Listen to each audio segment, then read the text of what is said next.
দুপুরবেলা জামাইয়ের সাথে ঝগড়া করে পড়ে গেছে এক বিপাকে। দিন এলা ফল হামা কেনা দিছে ঝগড়া করার পর খাওয়ার জন্য একদমই লয় মাছ এনা দিছে এই রাত্রিবেলা, তারপর ছোট মাছ। আর আমি আছি ব্যাচেলারেরা বাড়িত, আমি এটি কোনটি ছাই পামো আর কোনটি কি পামো তোমরাই কও।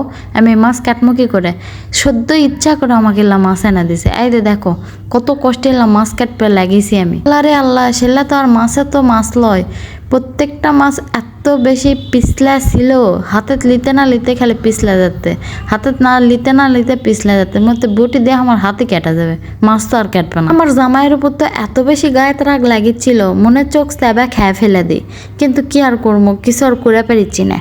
এই যে দেখো মাছ ধরো কিছু নেই, ডালার মধ্যে করে মাছ ধরতি, এর মতো দুঃখ কি আর আছে? মায়ের বাড়িতে কি সুন্দর এরা জীবন কাটাচ্ছ, আর কুট থেকে এসে বিয়ে হয়ে জীবনটা পুরাই একদম তেজপাতা হয়ে গেছে। মাছ ধুতে কি না ধুতে শেষ হতেই আমাকে আশা করতে কি মাছগুলো না ভাজি করে কড়া করে মনে হচ্ছিল কি জানেন, ও কি আমি কড়া করে ভাজি এই তেল করার মন চালাই তো সবকিছু আর করা সম্ভব নয়।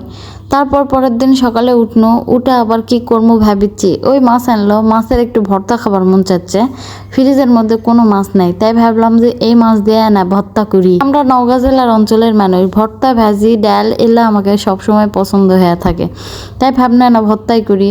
এই যে দেখো পেঁয়াজ এমনভাবে দিবে লাগছে হাতও থেকে সিল ছিটকা পড়লো। পেঁয়াজ মরিচ ভেজা ভর্তা তোমরা কে কে পছন্দ করেন অবশ্যই কিন্তু আমাকে কমেন্ট করে জানাবেন। আমার কিন্তু ভীষণ পছন্দ, ওই জন্যই আমি আজকে রান দিতি।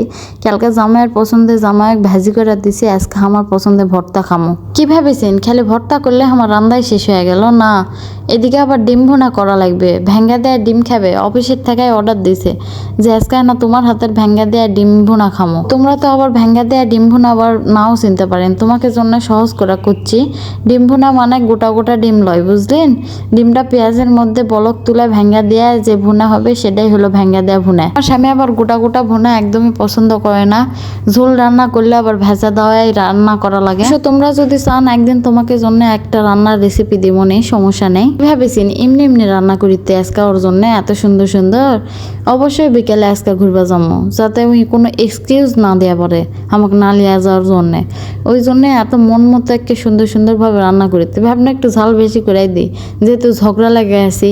কিন্তু তারপর মনে হলো ওহো এই তরকারি তো আমাকেও খাওয়া লাগবে, বেশি ঝাল দিলে আমি আবার খাওয়া পারবো না। এদিকে আমি নুন পত্তা ঝাল যত যা মশলা আছে সবাইকে তরকারির মধ্যে ঢেলা দিয়ে সুন্দর করে মশলাগুলো কষা নেবো, যাতে তরকারি আমার টেস্ট হয়। তোমরা যত তরকারি কষাবেন তত তোমাকে তরকারির স্বাদ অন্যরকম বাড়বে, তাই সবসময় তরকারি বেশি বেশি কষানোর চেষ্টা করবি না, ঠিক আমার মতো। এই দেখো এটাই হলো ভেঙ্গা দেয়া ডিম ভুনা, এর মধ্যে এখন আমি ডিম ছেড়া দিব। তোমরা কে কে এভাবে ডিম ভুনা খাইছেন অবশ্যই আমাকে কমেন্ট করে জানাবেন।